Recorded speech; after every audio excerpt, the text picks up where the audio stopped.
Solo una cosa antes Sí. de ir a la Feria de Empleo que queremos mencionarlo Bien. también porque es muy interesante.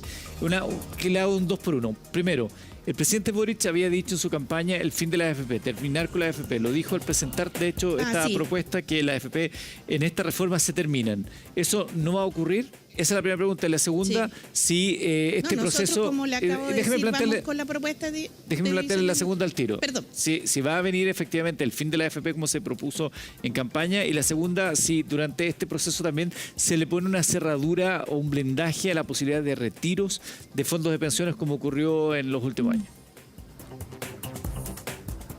Sí, sobre lo primero, nosotros vamos a presentar en materia de industria lo que señalaba, lo mismo que presentamos originalmente en el proyecto, que es la división de las funciones en dos entidades distintas que no van a ser FP, una va a cumplir función de administrar las cuentas y otra la inversión, en la idea, Eduardo, de que aquí existan más inversores. Hay muchos fondos. Hay muchos más fondos en Chile que FP y que no se organizan como FP porque no les conviene, anda a saber tú, porque tendrían que tener oficina en todos lados, porque la FP está muy desprestigiada por distintas razones. Pero para mejorar la competencia y la rentabilidad y bajar las comisiones, esto se tiene que dividir en dos.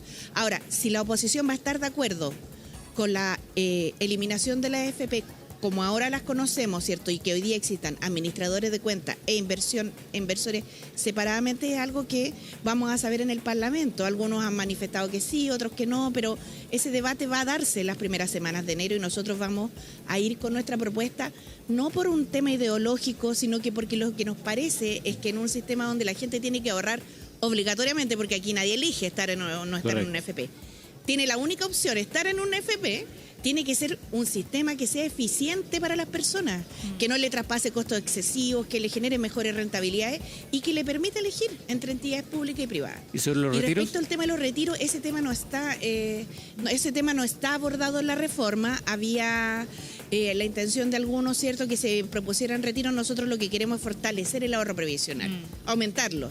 Porque con ahorro previsional vamos a tener mejores pensiones, entonces son temas que van por carriles distintos y que yo creo que de cierto modo ya está superado, ¿no?, en el debate público, porque si bien en la pandemia las circunstancias fueron bien especiales, los efectos que esto ha tenido han sido bien complejos para el país. Ministra, más allá de que este es un tema de pensiones, que uno pensaría que es administrativo, evidentemente que hay una pugna política, qué sé yo, y hoy hay un anuncio de volanteo por parte del Frente Amplio que ha sido criticado porque lo acusan de panfletero derechamente, digamos las cosas como son. ¿Ustedes lo han defendido? O sea, yo creo que lo que pasa es que es importante que la ciudadanía se informe. Ahora, si ellos lo quieren hacer a través de un volanteo, es un tema del partido Frente Amplio.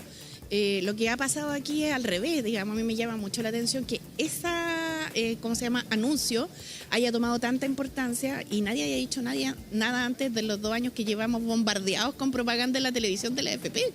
En horario prime, en todos los canales a la vez, o sea... En la radio también. Y en la radio, claro.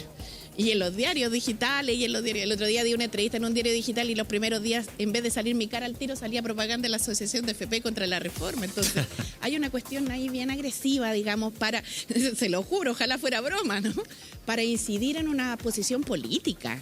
Y ellos son una industria regulada, con fines de lucro, con extra ganancia. Entonces, yo creo que es lo que se puede informar a la ciudadanía y hay que tomar las cosas en su justa medida. Un volanteo no es un llamado a la violencia o a la calle, como algunos han dicho. Es bueno informarse. Yo, de todas maneras, creo que el rol que a nosotros nos compete como gobierno es llegar a un acuerdo y en eso estamos porque el presidente Boric ha sido bien claro. O sea, este tema es de lo más relevante para las personas, entonces hay que solucionarlo. Y que así sea, no por usted, no por mí, sino Sí, por los pensionados de Chile, que yo creo que es como el gran eslogan. Oiga, ministra, quiero agradecer su tiempo, se extendió un poquito más la entrevista y lo agradecemos.